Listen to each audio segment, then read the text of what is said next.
लेकिन आज का जो अवसर है, आप इतने श्रद्धापूर्वक यहाँ पे बैठे हैं सुनने के लिए, इसलिए आप सबका पहले पूर्वक अभिनंदन। तो थोड़ा भी समय ना गवाते हुए आज का कीर्तन चालू करता हूं।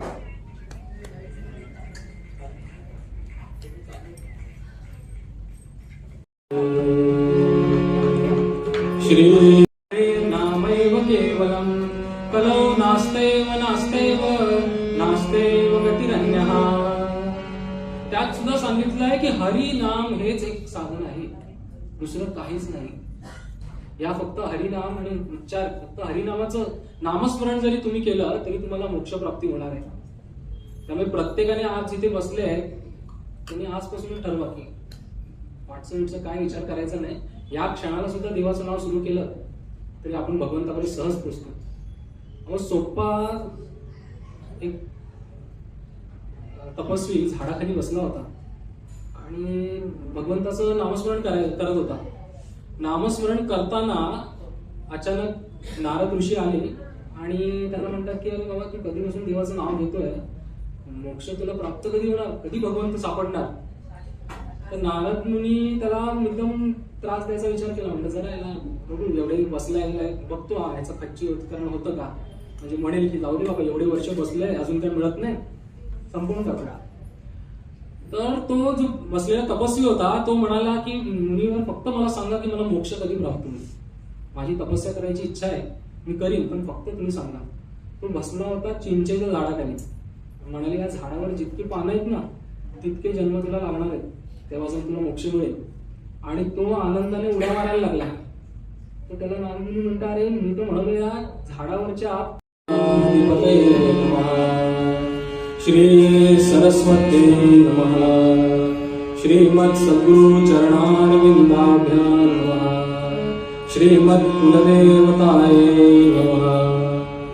वक्रतुंड महाकाय सूर्यकोटि समप्रभ, निर्विघ्नं कुरु मे देव सर्वकार्येषु सर्वदा। गुरुर्ब्रह्मा गुरुर्विष्णु गुरुर्देवो महेश्वरः, गुरुस्साक्षात् परब्रह्म तस्मै श्री गुरवे नमः। या कुंदेन्दु तुषारहारधवला, या शुभ्रवस्त्रान्विता, या वीणावरदण्डमण्डितकरा, या श्वेतपद्मासना, या ब्रह्माच्युतशङ्कर प्रभृतिभिर्देवैः सदा वन्दिता। सा मां पातु सरस्वती भगवती निःशेषजाड्यापहा। आपदामपहर्तारं दातारं सर्वसम्पदा, लोकाभिरामं श्रीरामं भूयो भूयो नमाम्यहम्।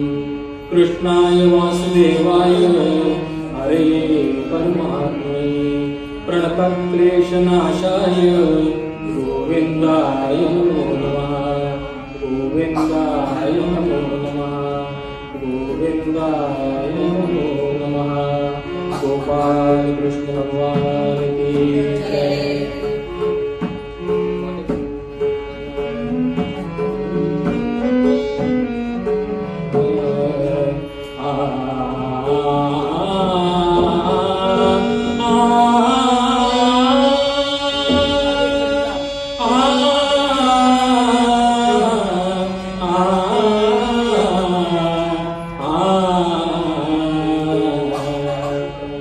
हरि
राया कीर्तनी ये सद्गुरु राया कीर्तनी ये सद्गुरु राया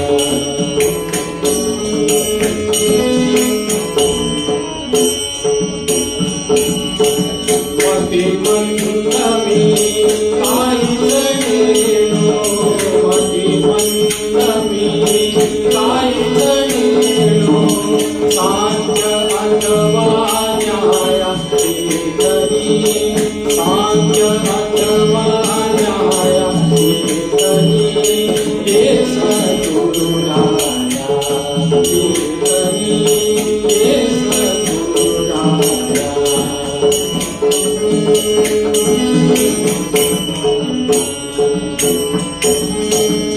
जनार्दन सद्गुरुदेव विनती जनार्दन सद्गुरुदेव विनती निरंजनी चाराया कीर्तनी निरंजनी चाराया कीर्तनी ये सद्गुरु राया कीर्तनी ये सद्गुरु राया ये सद्गुरु राया ये सद्गुरु राया राम राम राम राम सीताराम सीताराम राम राम राम सीताराम राम राम राजा राम राम राम राजा राम राम राम राम सीताराम राम राम राम सीताराम बोला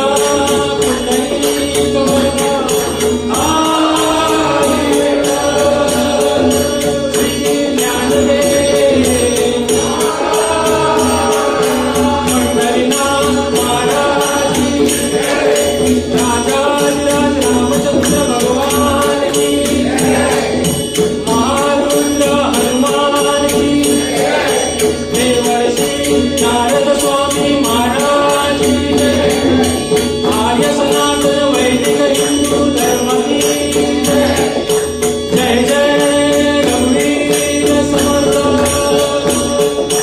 मंगलमूर्ती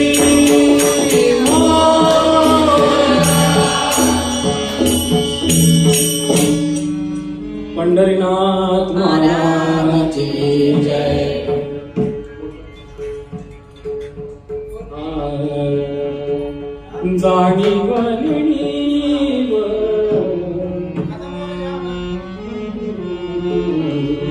जाणीवलेली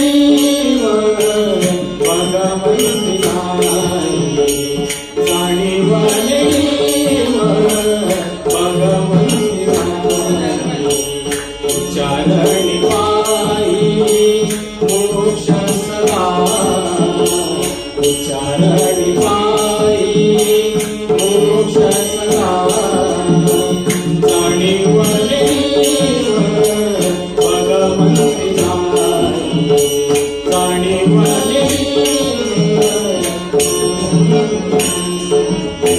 नारायण हरी उच्चार नामाचा नारायण हरी उच्चार नामाचा तेथे कळी काळाचा तेथे कळी काळाचा जाणीवलेली भगवंती जाणीवलेली भगवंती तेथील प्रमाण मिळवे वेदाची तेथील प्रमाण मिळवे वेदाची ते जीव जंतूसी ते मी जीव जंतूसी ते मी जाणीवलेली भगवंती जाणीवलेली भगवंती ज्ञानदेव पाठ नारायण पाठ ज्ञानदेव पाठ नारायण पाठ सर्वत्र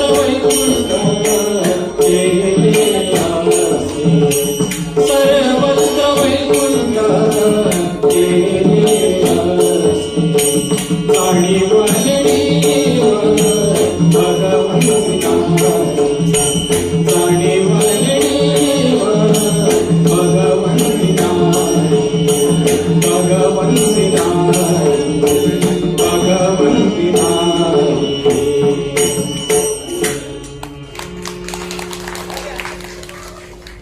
मराठी में बोला तो चलेगा, समजेगा ना. आत्ता जो अभंग आम्ही घेतला इथे तो आत्ता जो अभंग घेतला तो हरिपाठातला 25 नंबरचा अभंग आहे. ज्ञानेश्वर माऊली यांनी या हरिपाठाची रचना केली आणि यातला हा 25 क्रमांकाचा अभंग आहे. जाणीव नेणीव भगवंती नाही, हरी उच्चारणे पाही मोक्ष सदा. नारायण हरी उच्चार नामाचा, तेथे कळी काळाचा निग नाही. तेथील प्रमाण नेणवे वेदांची, ते जीव जंतुसी केमी कळे. ज्ञानदेवा फळ नारायण पाठ, सर्वत्र वैकुंठ केले असे. जाणीव नेणीव भगवंती नाही, ये जो ज्ञानेश्वर माऊली है, बीच बीच में मराठी और हिंदी मिक्स करके बोलूंगा. मुझे भी कंफ्यूजन होता है कि इसके क्या समझता है, कोई वंचित ना रहे मैं जो कहूंगा, इसलिए मराठी. तर मग हा जो अभंग आहे 25 नंबरचा हरिपाठातला, तो ज्ञानेश्वर माऊली 1275 साली गोदावरी काठी पैठण येथे त्यांचा जन्म झाला.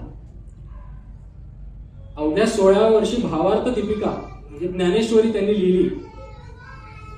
बराच वेळेला आपल्याला या याच्यातलं तथ्य जे संतांनी लिहिले आहे किंवा भगवद्गीता आहे जी श्रीकृष्णाने सांगितली, हे समजायला 70 लोकांची उलटते तरी पण ते समजत नाही पूर्ण अर्थ. माऊलींनी 16व्या वर्षी त्याचं विवचन दिलं आणि असं हे जे ज्ञानेश्वरी लिहिली असे हे माऊली. माऊलींनी पुढे 21व्या वर्षी आळंदी येथे इंद्रायणी काठी सजीवन समाधी घेतली. फार छोटंसं आयुष्य आहे 21 वर्षाचं, पण ते 21 वर्षाच्या ज्या छोट्याशा याच्यात त्यांनी इतकं मोठं कार्य केलं. आणि त्यांनी लिहिलंय की माझा मराठीची बहु कौतुके, परी अमृत आहे ते पैजा जिंके. म्हणजे मराठी भाषेला त्यांनी अमृताची गोडी इतकं त्यांनी त्या भाषेला महत्व दिलं. आणि अशा माऊलींचा आज आपण अभंग निरूपणासाठी घेतलेला आहे. तर हा जो पहिला भाग आहे, जसं आता मी 4 चरणाचं जे अभंग म्हटला, जाणीव नेणीव भगवंती नाही, याचा आपण एक एक ओळीचा विस्तार करू, ते समजू त्यांना काय म्हणायचंय आणि मी पुढे ह्याला अनुसरून कथा आहे ती कथा ऐकू. ते म्हणतात जाणीव नेणीव भगवंती नाही, म्हणजे जाणता आणि नेणता. ज्याला सगळं कळतं जो ज्ञानी आहे असाही नाही, आणि जो नेणता ज्याला काहीच कळत नाही, ज्याने आयुष्यात काही अक्षर निरक्षर असं समजू आपण, ज्याला काही माहित नाही, अशाला सुद्धा भगवंत प्राप्त होतो. भगवंताकडे जर फक्त श्रद्धेने आणि भावनेने जर त्याच्याकडे पाहिलं आणि त्याचं नामस्मरण केलं तर कुठल्याही पात्रतेची गरज नाही. आज आपण गेलो का विचारतो आपण कुठून आलात, तुमचं बॅकग्राऊंड काय, तुम्ही कुठचे काय वगैरे, पण भगवंताकडे या सगळ्या गोष्टीला महत्व नाही. भगवंत म्हणतो की फक्त जे भावनेने येतील, श्रद्धेने येतील आणि माझं नामस्मरण करतील अशांचा मी होऊन जाणार. त्यामुळे माऊली म्हणताय जाणीव नेणीव भगवंती नाही. आता नेणीव मध्ये समजायचं झालं तर एक थोर संत होऊन गेले, रोहिदास चांभार. हे चांभार होते, बुट वगैरे शिवायचे, चपला शिवायचे. ते भगवंताची पूजा करताना ताट सुद्धा चांबड्याचं घ्यायचे.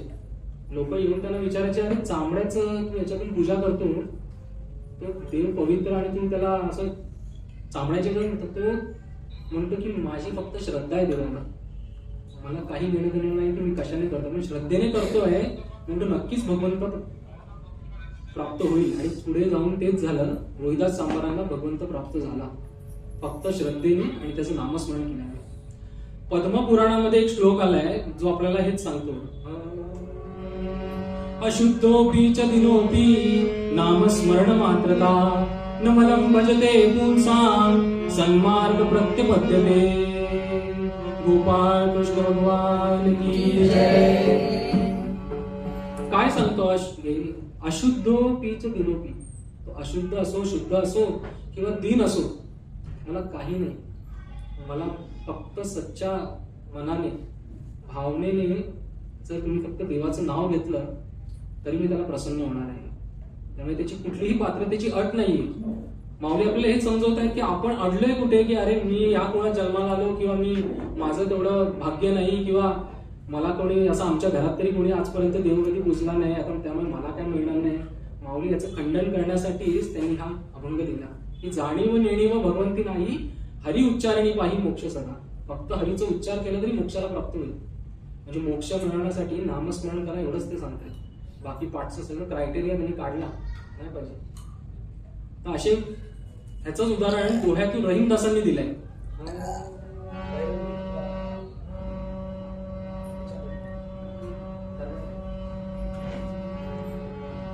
अज्ञानी हो या हो ज्ञानी, नाम ही उद्धार का धार, नाम स्मरणे सबको मिलता, मोक्ष का सच्चा द्वार सियावर. तुला त्रास नाही झाला की एवढे वर्ष अजून कोण काढेल, झाडावर किती पानं. तर तो म्हणाला की आतापर्यंत शाश्वती नव्हती, तुम्ही सांगितलं तरी किमान एवढ्या याच्यानंतर मिळणार तरी आहे, त्यामुळे तो नाचायलाच लागला. त्याला म्हटलं की चला खात्री तर झाली मिळेल याचा अर्थ, झाडाची पानं निघून. तर ह्या भावना आणि पुढे असं म्हणतात की त्याला मोक्ष त्या क्षणाला मिळाला. आणि भगवंत परीक्षा असंच बघतो की प्रत्येक माणूस कुठल्या भावनेने तिकडे जातोय आणि तो ते आपली पूजा करते. काही मिळवायच्या, काही लोक असतात जे काही मिळवायच्या अपेक्षेने करत नाही आणि फळ त्यांना लगेच मिळतं. पण काही लोक फळाच्या अपेक्षेने जातात, त्यामुळे ती फळ अजून लांब जातं, कारण की त्याच्या मागे ती अपेक्षा आहे. त्यामुळे कुठलंही कार्य करायचं असेल तर भगवंतावर सोडून द्यायचं, चांगल्या आपल्या मनाने व्यवस्थित करायचं आणि भगवंत आहे तो बघून घेईल. त्यामुळे माऊली सुद्धा म्हणतात जाणीव नेणीव भगवंती नाही, हरी उच्चारणी पाही मोक्ष सदा. तर नामस्मरणावर सांगितलंय. पुढे माऊली म्हणतात नारायण हरी उच्चार नामाचा, तेथे कळी काळाचा रीग नाही. नामस्मरणाला महत्व दिलंय माऊलींनी. म्हणाले की नामस्मरण जर तुम्ही केलं तर कळी काळाचा रीग नाही. म्हणजे आपल्याला कळी काळ किंवा आपण त्याला म्हणू आता कलियुगातला काळ म्हणू किंवा मग जे आपण ज्याचं सर्वात मोठं भय आहे आपल्याला मृत्यूचं, भगवंत सांगतो की तुम्ही जर माझं नाम घेतलं तर मृत्यू नाहीसा होणार नाही. तो तर प्रत्येकालाच आहे, पण त्याला भोगण्याचं जे सामर्थ्य आहे ती देतो की मृत्यूचं भय सुद्धा त्याच्यासमोर काही राहत नाही. कारण की नाम हे एकमेव असं साधन आहे ना जे तुम्हाला पुढच्या जन्मापर्यंत घेऊन जातं. आज केलेलं म्हणतात ना सगळं आपल्या इथेच राहणार आहे, पण भक्ती आणि भावपूर्णतेने जे केलंय ते पुढच्या जन्मात. म्हणून आपण म्हणतो माऊली काय एवढं लवकर पोहोचले, तर मागच्या जन्माचं त्यांचं आहे तपस्या. असं ते जन्माला आले त्यामुळे तितका काळ त्यांना लुटला नाही. म्हणून आत्ता करा जेणेकरून पुढच्या वेळी लवकर सुरू होईल. तर असे माऊली सांगतात की नारायण हरी उच्चार नामाचा, तेथे कळी काळाचा रीग नाही. आता नाम घ्यायचं जसं सांगितलं की आत्ता सुरू केलं तर पुढच्या जन्मी लवकर सुरू होईल. त्याच्या मागचं एक मोठं तथ्य आपल्याला समजायला पाहिजे, ते म्हणजे वेळ. आज आपण प्रत्येक गोष्टीला टाळाटाळ करतो. उद्यापासून सुरू करू, उद्याकडे कधी येत नाही, उद्या पण आज होणार आहे. आज आला की म्हणणार आज कुठे, उद्या बोललो होतं ना, उद्या कुठे. असं करून आपण पुढे पुढे पुढे ढकलतो. तर एक तपस्वी झाडाखाली बसले होते आणि शिष्यवर्गांना रोज दुपारी त्यांचा एक नित्य नियम होता की यायचं आणि आपण शिष्यांचं प्रवचन करायचं आणि त्यांना बोध द्यायचा. एक दिवशी ते आले आणि सहज झाडाखाली बसले आणि शिष्यवर्गाला काही न बोलता मौन बसून राहिले. सकाळी आलेले त्यांचे जे गुरु आहेत सकाळी आले, सकाळची दुपार झाली, दुपारची संध्याकाळ झाली, ते काय बोलत ना. आता सगळे लोक होते ते म्हणाले जाऊ दे आज. पण त्यातले एक शिष्य जो होता ज्याला खरंच काहीतरी मिळवायची चाहूल होती, तो पटकन म्हणाला की गुरुवर्य आज तुम्ही काहीच बोललात नाही, बघा सकाळची संध्याकाळ झाली, वेळ संपत आली आणि तुम्ही अजून काहीच बोलला नाही. म्हणजे हेच तर मला समजवायचं होतं तुम्हाला. जीवन सुद्धा बालपण ही सकाळ आहे, तारुण्य दुपार आहे आणि वृद्धापकाळी संध्याकाळ आहे. आयुष्यात आपण सकाळचे संध्याकाळपर्यंत कधी पोचतो कळतही नाही. चटकन आयुष्य निघून जातं. आज आपण म्हणतोय मला काही शेवटचं आठवत नाही माझं बालपण. आपण कधी सांगू शकतो का कोण की माझं बालपण ह्या दिवशी संपलं? कधी आपण लगेच बालपणातून तारुण्यात येतो आणि बालपणात करत असलेले सगळे खेळ वगैरे सगळे एका क्षणात सुटून जातात. कधीही आठवत नाही की काल रात्री आपण शेवटचं खेळलो तर कधी, कोणालाच नाही सांगता येणार कधी आपण तारुण्यात आलो. किंवा तरुण माणूस सांगू शकतो की अरे ह्या दिवशी मी सरकारी नियमानुसार 60 आहे पण ते आपण धरायचं नाही, ते सरकारी याच्यात असतं. आपलं मन किती स्ट्रॉंग आहे याच्यावरती आहे. त्यामुळे आता तरुण आपले हेच आहेत जे या उर्मीने पुढे बसले. तर अशा रीतीने आपल्याला प्रत्येकाला जाणलं पाहिजे की आयुष्यामध्ये जर काही मिळवायचं असेल तर ते योग्य वेळेला त्याची सुरुवात झाली पाहिजे. आणि बाकीच्यांनी असंही समजू नका की आता वेळ गेली आहे. आवडीचं लक्षात ठेवा, आत्ता सुरुवात केली पुढच्या लगेच, त्यामुळे आत्तापासूनच सुरुवात करू, आजपासूनच. तर असे माऊली सांगतात की नारायणी नारायणाचा लिहिलं नाही, नामस्मरणावर त्यांनी भर दिली आहे. याच्यावर साक्ष देताना तुकाराम महाराज आपल्याला सांगतात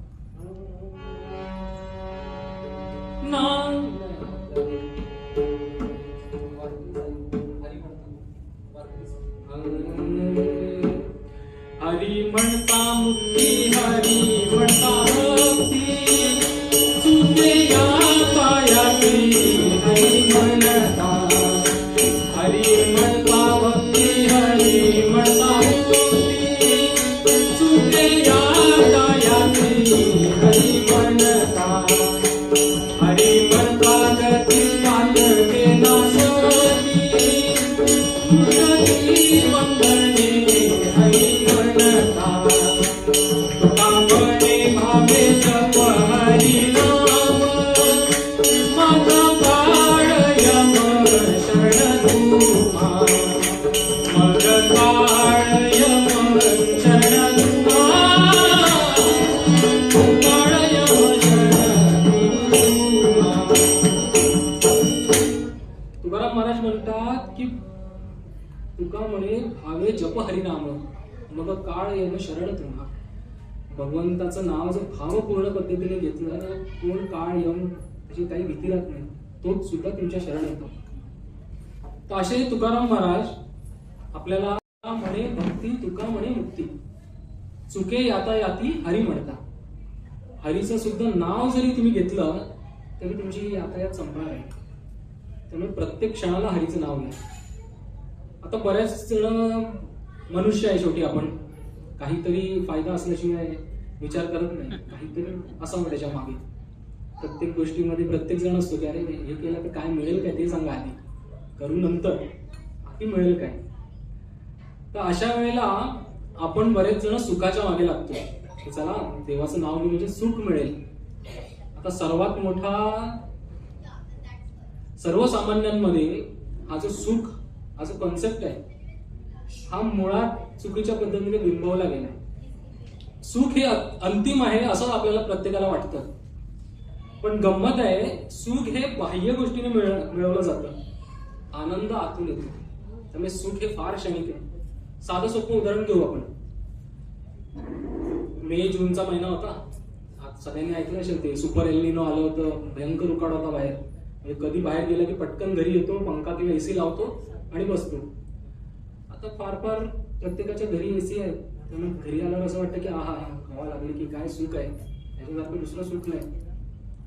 आणि प्रत्येक जण मस्त सुखावतो की अरे वा आपल्या जीवनात सुख मिळालं. पण समजा त्याच वेळेला लाईट गेली, सुख गेलं. थोड्या वेळासाठी सुख होतं, आता सुख गेलं. म्हणजे सुख त्या पंख्या विजेवर होतं. म्हणजे ते आता इकडे वेगळे मुंबईला बीएसटी आहे, त्या बाजूला साऊथ मुंबईला, त्यामुळे आपण म्हणू शकतो ते आमचे सुख दाता होते, त्यांनी वीज काढली, आमचं सुख गेलं. त्यामुळे सुख आहे ना हे फार बाह्य गोष्टीने आहे. आता बरेचसे तरुण मंडळी आहेत, त्यांनाही बरेच वेळेला चुकीचा उपदेश दिला जातो की मोह माया पैसा वगैरे सगळं सोडा. सोडायची गरज नाहीये खरं बघायला गेलं तर. त्याग आपण समजतो, त्याग खरं म्हणजे आपण त्यागाच्या मागे लागलो ना फसलो म्हणून समजा, आणि द्वंद्वात फसतो माणूस त्यागाच्या मागे लागला. विरक्ती सर्वात उत्तम साधनेने मिळते ती विरक्ती, आणि जबरदस्तीने जे घडवलं जातं तो त्याग. बऱ्याच वेळेला होतं असं की आपल्याला अमुक अमुक गोष्टी सांगतात की याचा तू त्याग करा बाबा, हे चांगलं नाही, मनुष्य ऐकून करतोय. पण काही वेळाने मनात कुठेतरी रुकरुक राहते की अरे जे केलं ते बरोबर होतं ना, नाहीतर नाही केलं असतं म्हणजे चाललं नसतं. खरंच ते द्वंद्वामध्ये अडकल्यावर जो मार्ग सुलभ होता तो आता कठीण झाला. झगडत जायचंय आता त्या विचारांची. काय केलं, काल बसलं थोडं जपाला बसलं, ध्यानाला बसलं की मला विचारतात अरे जे करतोय ते पहिलेच बरं होतं, आता हे कुठे मध्ये पाठीशी लावून घेतलं नको ते. तर अशा त्यागामुळे आपण त्या सगळ्याच्या मध्ये अडकतो. त्यागाचं सुंदर उदाहरण द्यायचं झालं त्याग आणि विरक्तीमधलं, तर आपल्या सगळ्यांकडे घरी आपण केअर काढतो, तो बाहेर टाकायला जातो. म्हणजे आता पण सर्वांच्या घरी येतात, पण एक आपण समजू बाहेर टाकायला म्हणजे दारापर्यंत तरी जातोच. तुमच्यापैकी कोणतरी एक माणूस सांगेल का मला की आम्ही शेजाऱ्यांचं दार ठोकतो आणि सांगतो बघा आम्ही कचरा टाकतोय, मी कचरा सोडला माझ्या घरातला? कोणत नाही सांगायला. कचरा सुटतो, कचरा सोडला नाही जात, कचरा सुटतो. आणि अशी सुटणारी जी भावना आहे ती द्वंद्व निर्माण करत नाही, ती विरक्ती. त्यामुळे आपण जरी पैसा कमवला, आणि इथे बरेचसे तरुण मंडळी आहे यांना असं मला सांगतात की पैसा वगैरे काय मोह आहे याच्यामध्ये पडू नये. पण लक्षात घ्या, पैसा साधन बनतो. साधन असेल, आज आपण इतक्या सुंदर एसी हॉलमध्ये बसून ऐकतोय, हेच जर बाहेर उकाड्यात पावसाखाली बसलो तर म्हणजे कुठे याला पहिले 10 मिनिटात बाहेर काढा म्हणतील, आम्हाला नाही जमायचं, झूमवर करू आपल्या घरी. ते इथे बसण्याचं मेन कारण काय आहे, तर पैसा. पैसा नसतं तर आज आपण इकडे बसलो असतो. तर पैसा ह्याला जे चुकीचं बिंबवलं गेलं ते करायला नको. कारण की बऱ्याच वेळेला असं होतं की पैशाने आपल्याला बऱ्याच वेळेला त्याचे निगेटिव्ह गोष्टी सांगितल्या, रे पैसा वाईट आहे. म्हणजे एखाद्या गुरुजींकडे आपण गेलो की पहिला सांगतो पैसा सोड, पैसा सोड म्हणजे माझ्या जोडीत सोड असं त्यांना म्हणायचं असतं. पैसा सोड म्हणजे दुसरीकडे सोडून येतो. तर अशा वेळेला पैसा जो आहे ना तो साधन बनतो, आणि साधन जे आहे ते म्हणजे हे पंखा वगैरे जे आपल्याला सूट देतं. म्हणून पैसा हा साधन आहे. एकाच नाण्याच्या दोन बाजू असतात प्रत्येक वेळेला. तर सुख आहे, दुःख आहे, तसंच हे सुख आपण समजू. त्यामुळे पैसा आणि साधनेनेच नंतर या साधनाचा उपभोग घेऊनच आपण भगवंताचं नामस्मरण चिंतन करू शकतो. हे सहज आहे की उन्हाखाली तपस्या का करायची. सहज आपल्याला हिमालयात लोक थंडाव्याच्यात जाऊन बसायचे पूर्वी, त्याने राजस्थानला ह्याच्यातून बसले असते ना सहारमध्ये, म्हटलं इकडे बसू पण नाही. तर अशा वेळेला म्हणून माऊली सुद्धा सांगतात की भगवंताचं नाव घ्या, आणि नाव घेतल्याने काय होते, साधना निर्माण होते. आणि साधनेतून जो मार्ग सुटतो तो आपल्याला विरक्तीकडे घेऊन जातो. आणि एकदा विरक्तीकडे गेलो की सोडलेली गोष्ट आपण परत पाठी म्हणून बघत नाही. जसा कचराही आपण टाकल्यावर परत मागे म्हणून बघत नाही की कुठे घेऊन गेला. तशीच विरक्ती आहे. आयुष्यामध्ये आपण जे काही कार्य करतो ते साधनेने जर केलं, समतोल साधला भगवंताच्या भक्तीचा आणि हे, तर आपण जे कार्य करतोय, जो पैसा मिळवतोय, तो आपण त्या पैशाबद्दल आसक्त राहत नाही. तो सहज आपल्याकडनं सुटतो. पैसा आहे पण त्या पैशाबद्दल आसक्ती नाही राहत. म्हणजे आज तुमच्या याच्यामध्ये सिक्युअर पार्किंग आहे म्हणून कोणाला काही वाटत नाही, पण रस्त्यावर नो पार्किंग गाडी लावा, 5-5 मिनिटांनी मनात येतं अरे गाडी लावली नेली तर नसेल ना, कोण आलं तर नसेल ना. ही जी गोष्ट आहे ही साधनेने कमी होती. साधनेने तुमचं असलेलं साधन, वाहने साधन आहे फक्त, पण आपण त्याच्यामध्ये इतके गुंतलो आहे की त्या सगळ्याला सोडताना आपल्याला विचार येतो मनामध्ये. तर जेव्हा भगवंताचं नाव घेतो, नामस्मरण करतो, तेव्हा आपण त्याच्यापासून विरक्त होतो. ते साधन फक्त साधन राहतं, आपण राहत नाही. असे माऊली यांनी म्हणून सांगितले, नामस्मरणे हरी तेथे कधी काळाचा रिग नाही. म्हणजे अशा वेळेला भगवंताचं जर नामस्मरण केलं तर जो कळी काळ आहे तो आपल्या मागे राहणार नाही. ते पुढच्या चरणात म्हणतात, तेथील प्रमाण नेणवे वेदांसी, ते जीव जंतुसी विरळे. तेथील प्रमाण नेणवे वेदांसी म्हणजे जे वेदांना सुद्धा कळलं नाही असं जे नामस्मरण आहे ते तुम्ही जाणता. म्हणजे तुमच्या आणि आमच्यासारखे जे सामान्य लोक आहेत त्यांना भगवंत कसा समजला, वेदांनाच नाही कळाला तर आपल्यासारख्या लोकांना कसं कळणार. म्हणून ते सांगताय की जाणीव नेणीव भगवंती नाही, हरी उच्चारणी पायी मोक्ष झाला. हरीचा उच्चार करा, त्याचं नामस्मरण करा, आणि त्याचं नामस्मरण केलं तरच आपल्याला भगवंत प्राप्त होणार आहे. आणि हा जो वेदांचा जो तफावत आहे तो भरून निघणार आहे. असे माऊली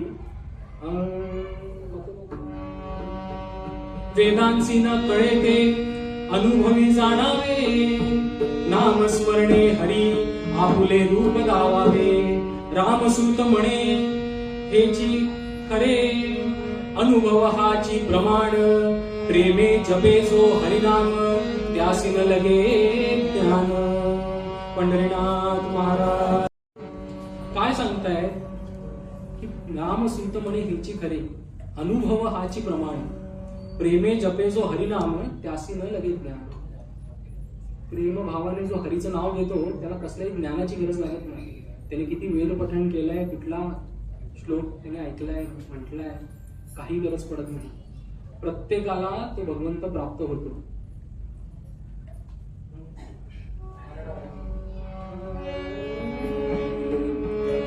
कानडा राजा पंढरीचा, कानडा राजा पंढरीचा,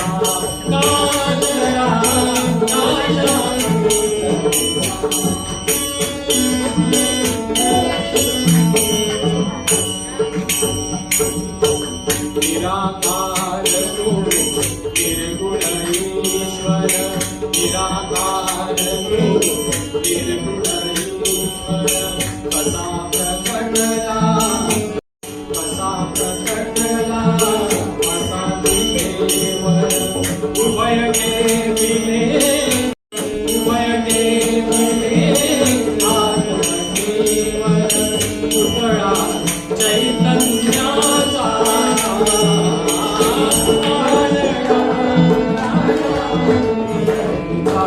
कानडा राजा पंढरीचा.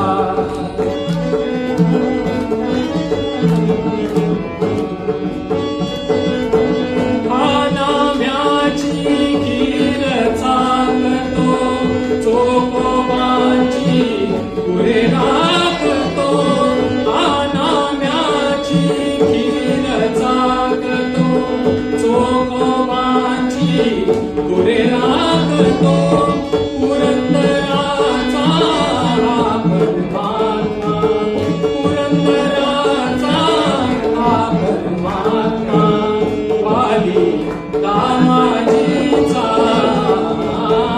कानडा राजा पंढरीचा, कानडा राजा पंढरीचा, राजा पंढरीचा, राजा पंढरीचा. तर कवींनी अजून सांगले, वेदांनाही तो कळला नाही असा हा कानडा पंढरीचा आहे.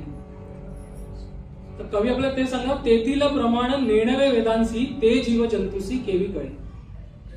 म्हणजे जे वेदांना सुद्धा नाही कळालं ते आपल्यासारख्या पामरांना काय कळणार, इतकं सहज सोपं त्यांनी सांगितलंय. इथेही त्यांनी खंडनच केलंय की तुम्हाला कुठल्याही ज्ञानाची गरज नाही. तुम्ही शुद्ध आहे, अशुद्ध आहे, दीन आहे, कसंही असला तरी फक्त भगवंताचं नामस्मरण जरी केलं तरी आपण त्याच्यापर्यंत सहज पोचता येतं. पुढे माऊली आपल्या शेवटच्या चरणामध्ये आपल्याला सांगताय,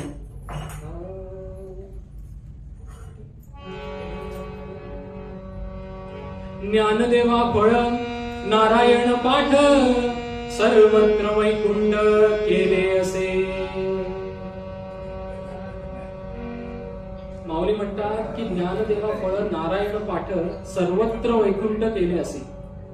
म्हणजे काय, तर सहज सोप्या भाषेत सांगायचं झालं तर ज्या क्षणाला परमात्मा आणि आपल्यातला दुरावा नाहीसा होतो तेव्हा समोरचाही तोच, मीही तोच, म्हणून द्वंद्व संपलं. आहे दुसरी आहे. तर जो दुरावा संपतो तो माऊलींना त्या साधनेतून प्रचिती आली आहे आणि तेव्हा त्यांनी हे लिहिलं आहे की ज्ञानदेवा फळ नारायण पाठ, सर्वत्र वैकुंठ केले असे. वैकुंठ म्हणजे आपल्याला माहिती आहे विष्णूचं निवासस्थान. जिकडे आपल्याला प्रत्येक क्षण आपल्याला सांगितलं जातं की बाबा वैकुंठामध्ये आपण त्याच्या पायथ्याशी आपलं जन्माचं सार्थक व्हावं, आपण तिकडे वास मिळावा. तर असं जे आहे, माऊली म्हणतात की मी जिथे जातो ते वैकुंठ, पूर्ण जग मला आता वैकुंठ दिसतं. त्यामध्ये मला भगवंत दिसायला लागलाय कारण की मला माझ्यातला भगवंत दिसला. हे केव्हा नव्हतं, जेव्हा आपल्यातला भगवंत आपल्याला सापडतो. म्हणून म्हणतात ना की आपण आपल्याला जाणलं की सगळ्यांना जाणलं. आणि सुरुवात इथूनच आहे. लांब कुठे जायची गरज नाही, इथे जायची गरज नाही, का कुठेही बाहेर जायची गरज नाही. इथून सुरुवात करा, इकडच्या इकडे जाणलं, बाहेर सगळं जाणलं जातं. त्यामुळे अशा रीतीने माऊलींना प्रत्येक चराचरामध्ये, प्रत्येक ठिकाणावर वैकुंठ दिसून येतं. ज्ञानेश्वरीमध्ये माऊलींनी एका ओळीतून वर्णन केलंय, जे जे भेटे भूत तेथे मानी जे भगवंत, हा भक्ती योग निश्चित जाण माझा. जे जे भेटे भूत, भूत म्हणजे मनुष्याला त्यांनी वर्णन केलं इकडे, की जो जो व्यक्ती मला भेटतो त्या प्रत्यक्ष सगळ्यांमध्ये मला भगवंत दिसतो. जे जे भेटे भूत तेथे मानी जे भगवंत, हा भक्ती योग निश्चित जाण माझा. त्यांना प्रचिती आल्यानंतर प्रत्येक क्षणाला, प्रत्येक व्यक्तीमध्ये, मग प्रत्येकाने भगवंत दिसला तर कशाला भांडणं होतील कोणाशी आणि कोणाशी करणार. तुम्हाला माहिती आहे आज आपण सगळेजण वेगळे आहेत. तुम्ही तिकडे आहेत, बरेच जण बाकीचे लोक आहेत, वेगवेगळी लोक आहेत. पण तुम्हाला माहिती आहे आपल्या प्रत्येकाच्या एका आत्मने मूळ याच्यामध्ये आपण म्हटलं तर आपण सगळे जोडले गेलेलो आहोत एकामेकांना. पण ते मिळवण्यासाठी आपण बऱ्याच वेळेला काय होतं की एखादा मूर्तिकार मूर्ती घडवतो, आपण म्हणतो का ती मूर्ती त्याने कुठून तरी आणली, नाही पाषाणामध्येच मूर्ती आहे, फक्त जे नको आहे ते आपण बाजूला काढतो, हातोडी चिरून तो मारतो ना मूर्तिकार. तो प्रत्येक गोष्ट मूर्ती घडवताना त्यातलं जे नको आहे ते ठोकून बाजूला काढत असतो. तसाच आपल्या आतमध्ये भगवंत आहे, पण तो भगवंत मिळवण्यासाठी जे नको आहे, जे मोह मह मद मत्सर, हे आपल्याला बाजूला काढायचं, तेव्हा तो भगवंत उलगडणार आहे. तर अशा रीतीने माऊलींना प्रत्येक लोकांमध्ये देव आणि प्रत्येक चराचरामध्ये जागेवर त्यांना वैकुंठ दिसायला लागले होते. असेच एक संत होते ज्यांना सुद्धा हीच प्रचिती आली होती, ते म्हणजे सावतामाळी. सावतामाळींना सुद्धा प्रत्येक याच्यामध्ये ते भाजीपाला जे काही करायचे त्याच्यामध्येच त्यांना भगवंत दिसायचा.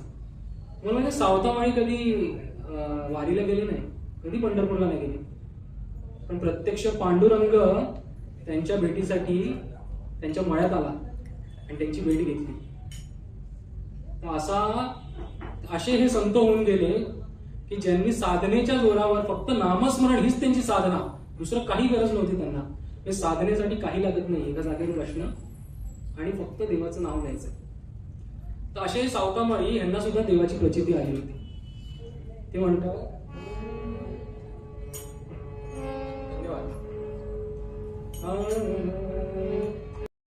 भाजी अवघी पिठाई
भाजी अवघी विठाई झाली, लसूण मिरची कोथिंबीर अवघा झाला माझा आली.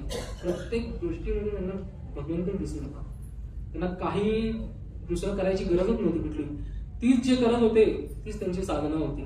त्यातच भगवंताचं नाम घ्यायचे आणि आपल्या दिनचर्या चालू असायची.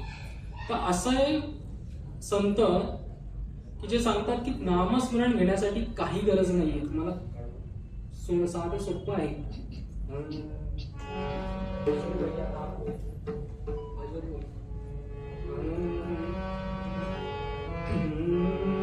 भजो रे भैया राम गोविंद हरी, भजो रे भैया राम गोविंद हरी, राम गोविंद जप तप साधन कछु नहीं लागत, जप तप साधन कछु नहीं लागत, खर्च नहीं घटई.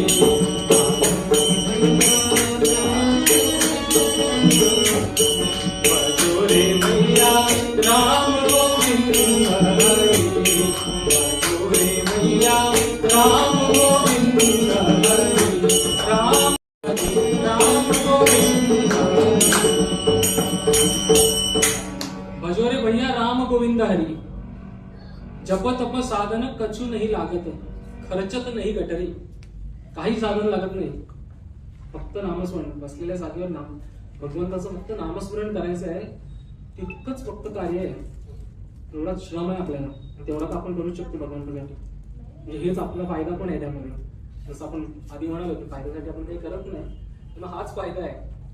तर असा भगवंत ज्याचं नाव घेतलं, भजो रे राम गोविंद हरी, जप तप साधन कचू नाही लागत, खर्च तर नाही गटरी. काही संपत्ती किंवा कुठलं काही जात नाही आपल्याला, फक्त भगवंताचं नाम मुखामध्ये पाहिजे. आणि हे जर नाम असेल तर ते आपल्याला ती प्रचिती येते की प्रत्येकामध्ये भगवंत दिसायला लागतो. आणि प्रत्येक स्थळ ठिकाण आपण जिथे जिथे जातो ते वैकुंठमय होतं. हेच आपल्याला मूळ पद्यामध्ये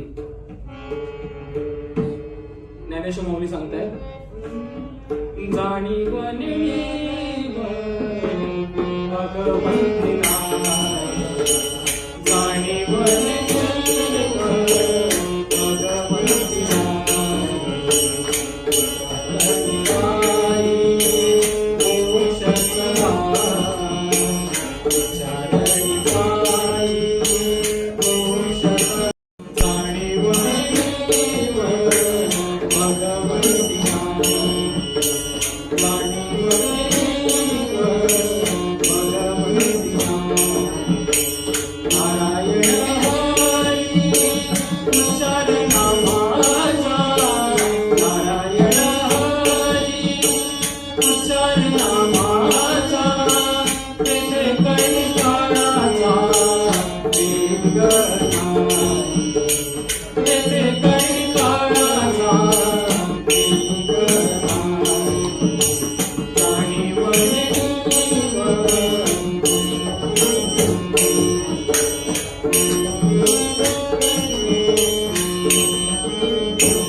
सर्वत्र वैकुंठ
पंढरीनाथ महाराज की जय. आता जो अभंग आपण ऐकला, जाणीव नेणीव भगवंती नाही, हरी उच्चारणी पाही मोक्ष सदा, यालाच अनुसरून एक कथा आहे. म्हणजे एक थोर भक्त होऊन गेला. तो जाणताही नव्हता, नेमताही नव्हता, त्यात काही करायचं नाही. निरक्षर पूर्ण कोरी पाठी आपण ज्याला म्हणतो तसा हा भक्त होऊन गेला. तो म्हणजे भक्त हरिपाल. त्या हरिपालाची आज कथा आपण ऐकू. माऊलींनी जो आपल्याला मूळ पद्धत अभंग सांगितलाय त्यालाच अनुसरून ही कथा आहे की कसं माऊली आपल्याला जे समजवत आहे या कथेच्या माध्यमातून आपण समजू. सकाळची वेळ आहे. वडील आपल्या मुलाला बाहेर फिरायला घेऊन निघाले. एक 10-12 वर्षाचा मुलगा आहे. वडिलांचा हात धरून निघालाय. वडील हे पारध्यांच्या जमातीमधले वाटमारी, म्हणजे विंध्याद्रीच्या पायथ्याशी त्यांचं घर होतं जंगलामध्ये. जे पक्षी मारतात असे हे रांड. असा हा हरिपाल त्यांच्या कुलटी जन्माला आला होता. आणि वडिलांचा मूळ व्यवसाय हा वाटमारीचा. म्हणजे वाटमारी म्हणजे निर्जन वाटेवरनं एखादा व्यक्ती निघाला की त्याला लुटायचा, लुबाडायचा, त्यातून जे पैसे मिळतील ती त्यांची उपजीविका. तर असा हा पारध्यांच्या जमातीतला हरिपाल.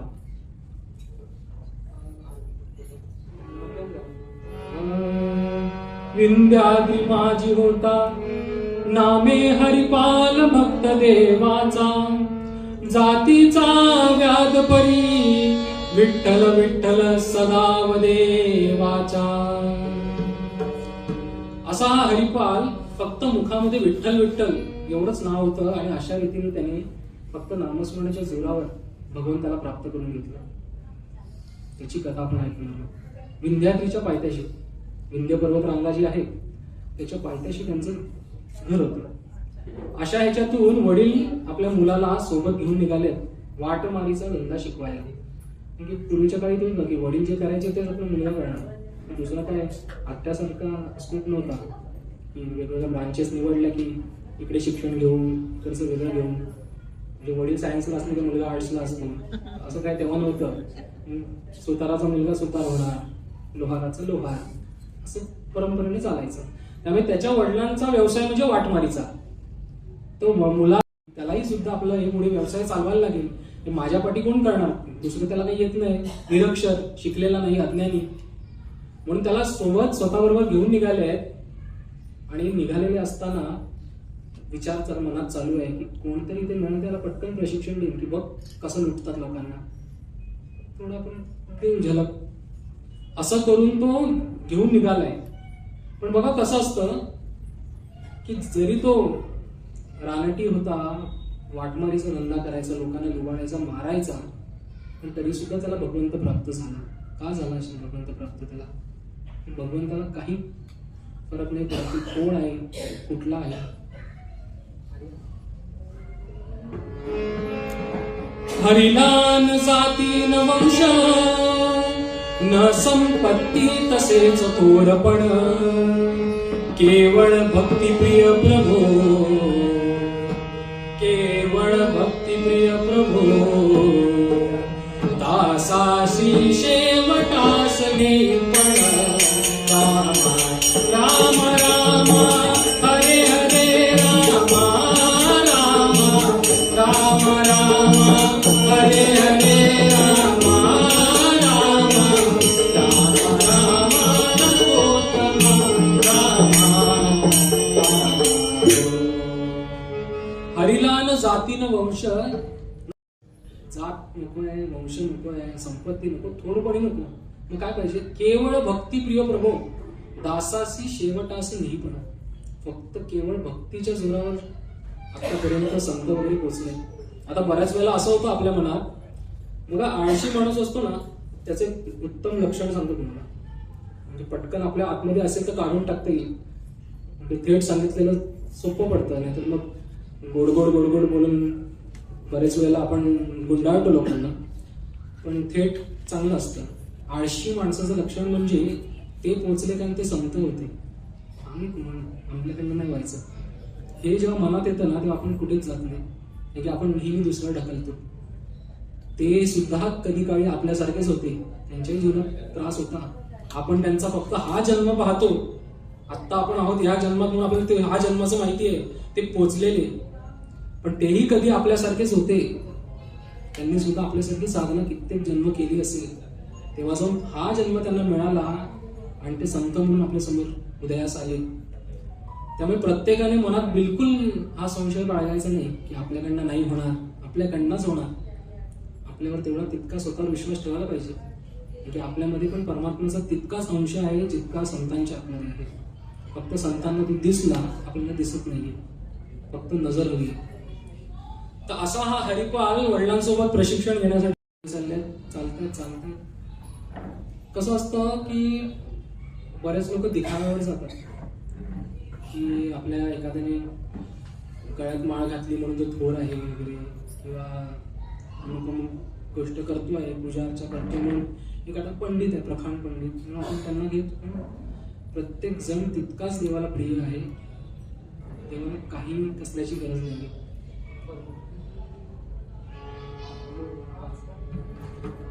सदा सर्व काळ अंतरी कुटीळ, सदा सर्व काळ अंतरी कुटीळ, येणे गळा माळ घालून गळे, येणे गळा माळ घालून गळे, सदा सर्व काळ अंतरी कुटीळ, सदा सर्व काळ अंतरी कुटीळ. सदा सर्व काळ अंतरी कुटीळ, तेणे गळा माळ घालू नये. तुकाराम महाराजांचा ओघ आहे. ते म्हणतात की सदैव मनामध्ये काहीतरी सुरू असते, हे याचं काय चाललंय, त्याच्याकडे ह्याच्या शेजारी काय चाललंय, तिथे काय चाललंय. हे सगळं ज्याच्या मनात चालू आहे ना, याने किती माळा घातल्या, काही घातलं तरी काही उपयोग नाहीये. मन आधी शुद्ध करायला लागेल. म्हणजे मन शुद्ध कसं होईल, तर नामस्मरणामध्ये. तर पुढे हे आपण पुढे पाहू हळूहळू कथेत, जसं पुढे जाऊ. तर असे हे कथेत पुढे जाताना आपण पुढे त्याच्यावर चालू पंढरीकडे निघाले. जाता जाता मध्ये लक्षात आलं की अरे कोणीतरी लोक येत आहेत समोर. हरिपालाच्या वडिलांनी विचार केला की अरे मस्त संधी मिळाली, हीच वेळ आहे, आपण मुलाला प्रशिक्षण देऊ. बघतो तो कोण समोर येत आहे, तर डोक्यावर मुंडासे बांधले, हातामध्ये टाळ आहे, मुखाने हरिनाम सुरू आहे. काय होतं, पंढरीची वारी चालू होती. लोक पंढरपुराकडे निघाले होते, नामाचा गजर सुरू आहे. आणि अशा वेळेला हरिपाल आणि त्याचे वडील विचार करतायत की आपण ह्या वारीत शिरायचं आणि एखाद्या व्यक्तीला हेरायचं आणि त्याला लुटायचं. म्हणजे काय, आपलं पटकन इकडे त्याला प्रशिक्षण पण देऊ, 2-4 पैसे मिळतील, घेऊन निघू. तर अशी ही वारी सुरू आहे आणि पंढरीच्या दिशेने चालली आहे.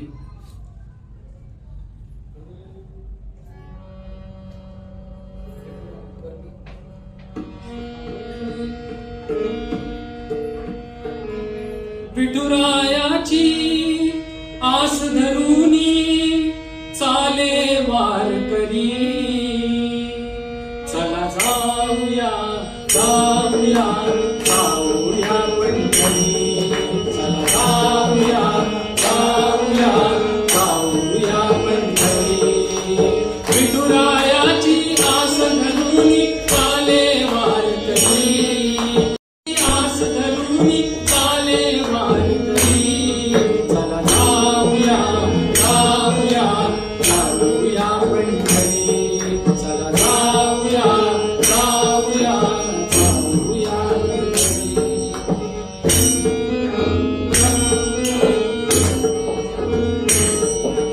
देहभान विसरून दंगते नामाच्या गजरी,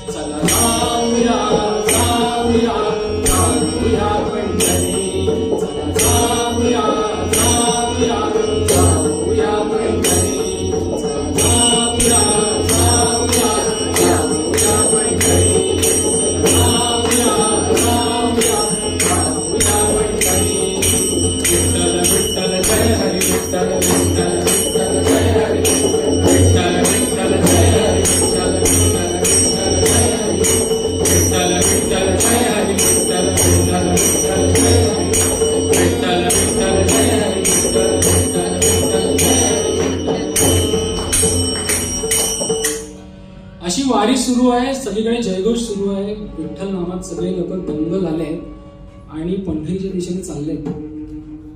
हरिपाल त्याचे वडील वेळ मिळेल आणि एखाद्याला लुटतो म्हणजे आपलं काम आणि पटकन मागे जाऊ, इतकं लांब आलोय. पण झालं असं की त्या इतक्या नामाच्या गजरामध्ये दोघे इतके रंगून गेले की चालता चालता त्यांच्या बरोबर कधी पंढरपुरात आले त्यांना कळत नाही. पंढरपुरात आले आणि नामदेव महाराज आपले त्यांचं कीर्तन सुरू होतं. आता नामदेव महाराजांचं कीर्तनाचं वर्णन करायचं झालं तर साक्षात पांडुरंग त्यांच्या कीर्तनात डोलायचा.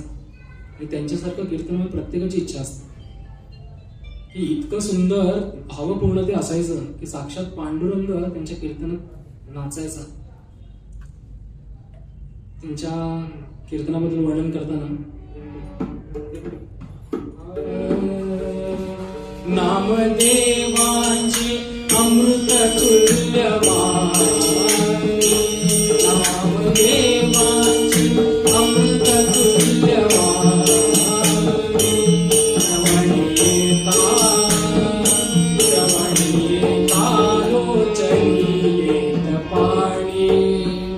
श्रवणी येता लोचनी येत पाणी, स्वये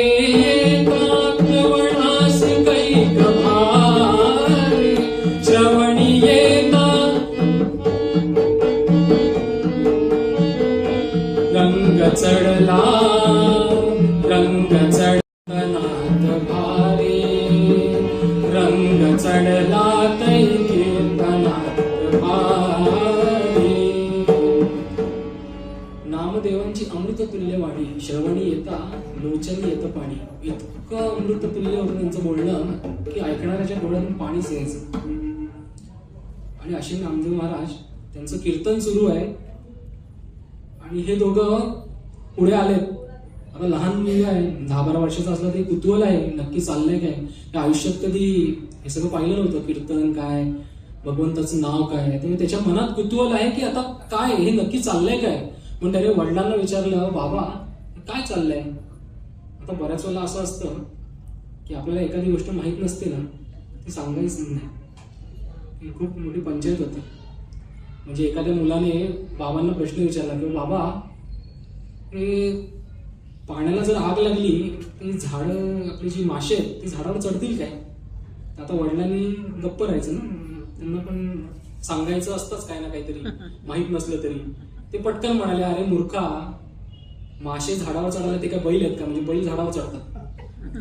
त्यांनाही माहित नाही तर गप्प राहावं, कशाला काहीतरी नको ते बोलून मोकळं व्हायचं. पण तो हरिपाल पण चतुर होता.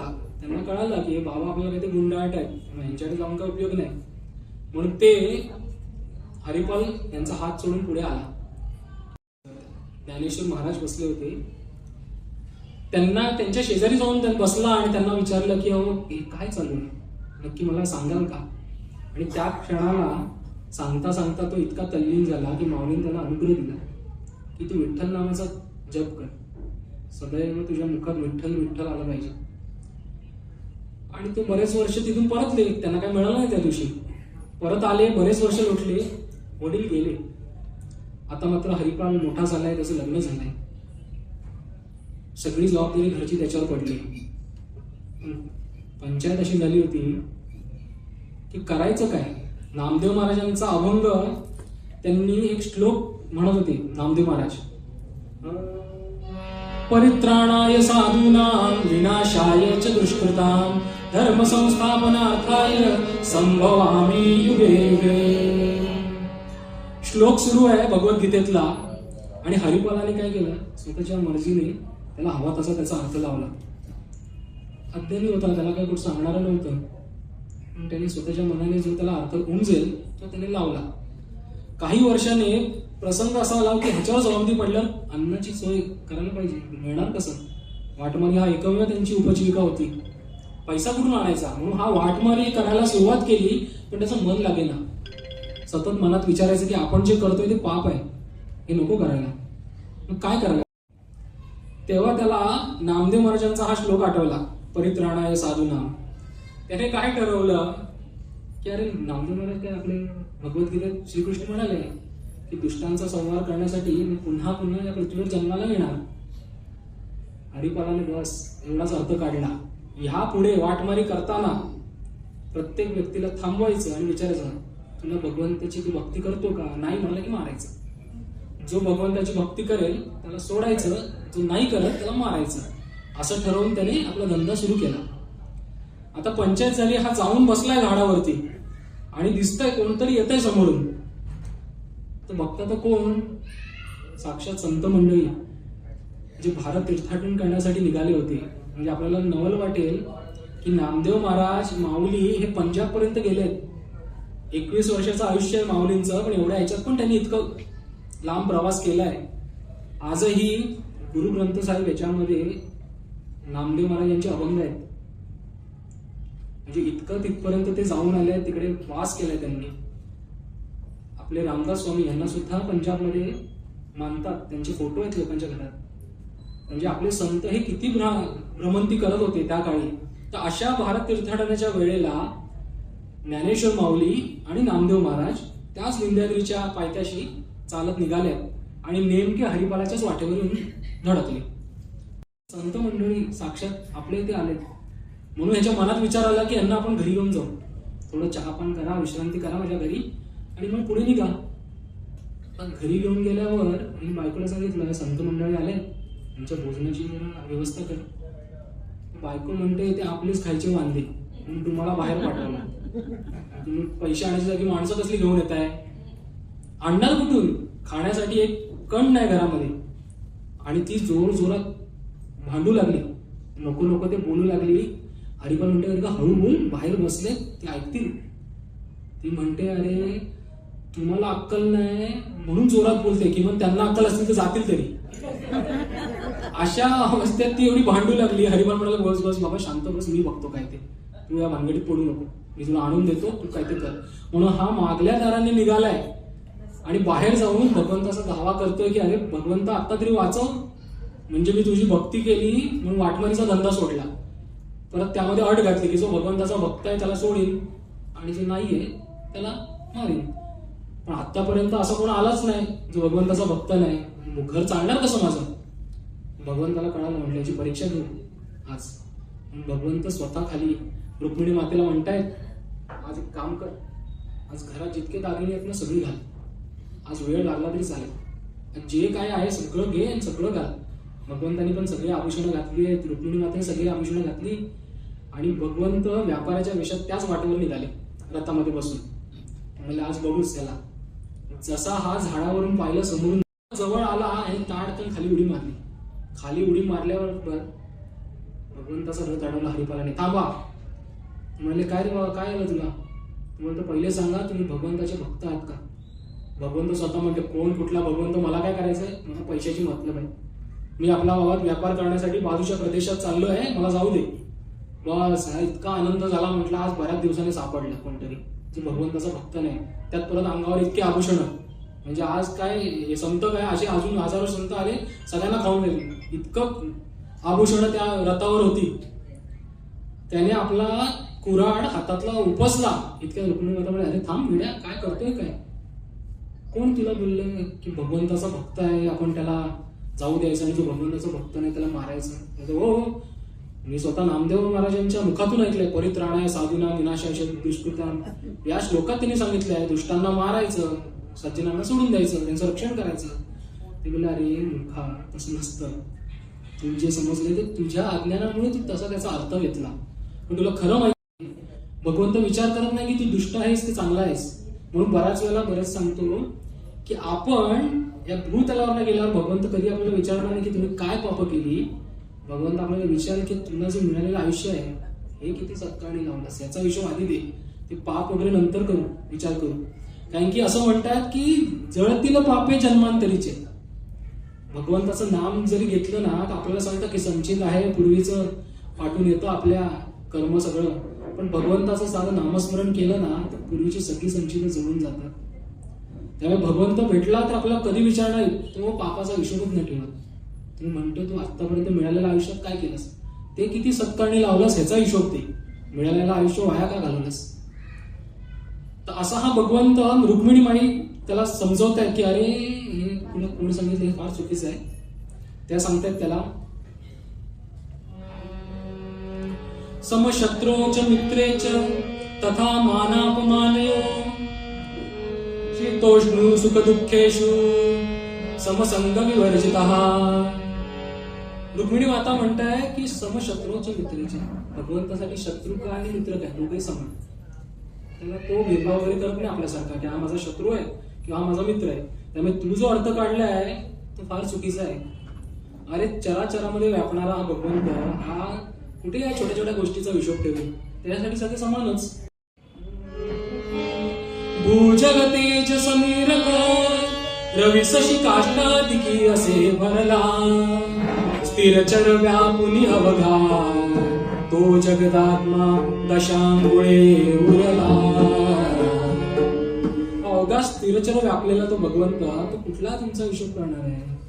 हे ऐकल्याबरोबर तो म्हणाला की बाबा मला ते काय माहित नाही. हे जर म्हणतात की जर भगवंत खराच असेल तर त्याने मला साक्षात दर्शन द्यावं तरच मी मानेन, नाही तर मला काही माहिती नाही. तेव्हा पटकन भगवंताने त्याला मूळ स्वरूपामध्ये दर्शन दिलं आणि ज्या क्षणाला त्याला दर्शन दिलं कोण काय बोलणार त्याच्या पुढे, काय मागायचं काय, तो सगळं विसरला. घरी संत आहेत वगैरे काही त्याच्या मुखातून येईना, त्याचे डोळे पाणावले. तो घरी आला. घरी आल्यावर नामदेव महाराज माऊली बसलेत. माऊलीने त्याच्याकडे पाहिल्यावर लगेच त्यांना कळलं. जे तेज पटकन आलं, जे पाठचं संचित सगळं जळालं होतं त्याचं की मी कुठून आलाय, काय त्याने आधी कर्म केले असतील ते सगळे जळून तो इतका स्वच्छ आणि शुद्ध झाला होता की त्याला बघताच क्षणी माऊलीने विचारले की अरे काय हे काय नक्की भानगड काय. त्याने सगळी हकीकत सांगितली की मला भगवंत भेटले आणि त्याच्या नकळत घरात धान्य आलं आणि त्यावेळी त्या संतांना त्यांनी जेवून घातले. संतांच्या संगतीमुळे किती मोठा त्याच्यावर परिणाम झाला. त्याला विठ्ठल नामाची गोडी लागली आणि त्यातून त्याने भगवंत प्राप्त केला. तर असा हा हरिपाल काही नव्हता, त्याला जाणीव नव्हती कसलीच. अशाला सुद्धा भगवंत प्राप्त होतो फक्त नामस्मरणाच्या जोरावर. त्यामुळे फक्त हरीचं नाव हेच एकमेव साधन आहे आणि ते आपल्या सर्वांना त्याचं गोडी लाभो आणि आपण सर्वांनी सुद्धा त्यातून बोध घेऊन यापुढे भगवत नाम मुखामध्ये ठेवून आपल्याला सुद्धा मोक्ष प्राप्त व्हावा आणि भगवंताची प्रचिती होईल यासाठी मी देवाकडे प्रार्थना करतो. आणि आजची ही कथा संपवतो. म्हणून मूळ पद्यामध्ये माऊली म्हणतात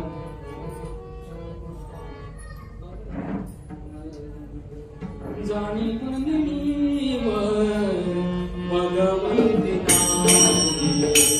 जाणी भगवंती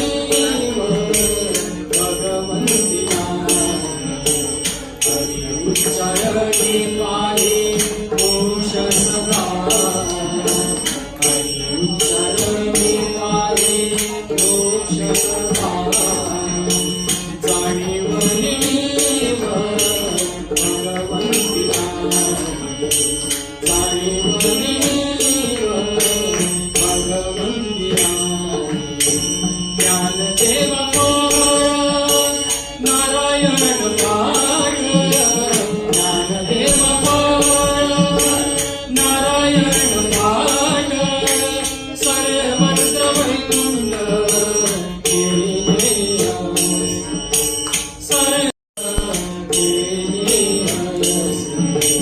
जाणी भगवंती जाणी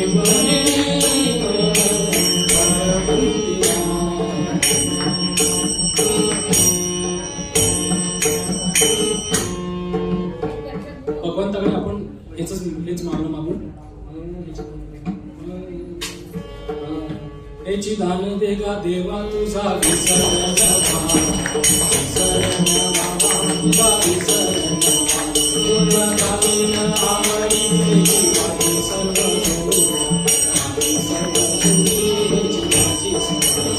नलगे मुक्ती संगदा संत संगती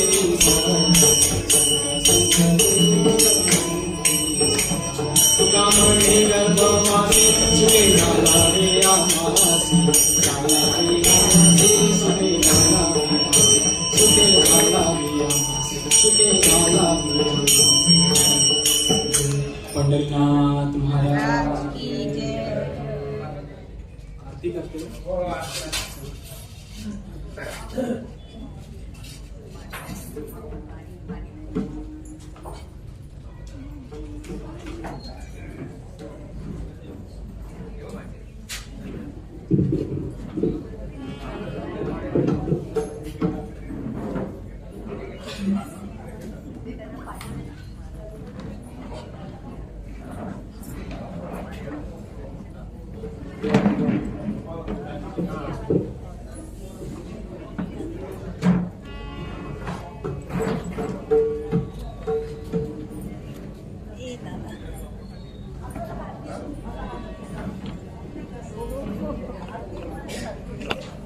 आरती है, आरती आरती करने है।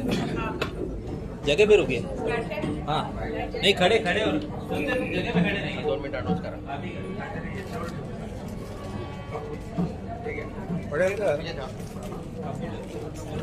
तिथे भरली काय प्लेट? हाँ तिथे प्लेट भरले का?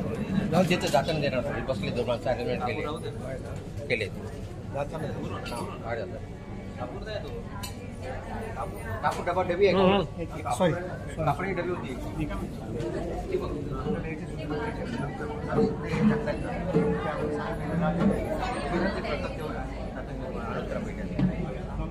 आधी आरती होईल त्याचा प्रसाद आणू. थांबा थांबा त्यांना पाणी प्यायचं द्या द्या ना वरना द्या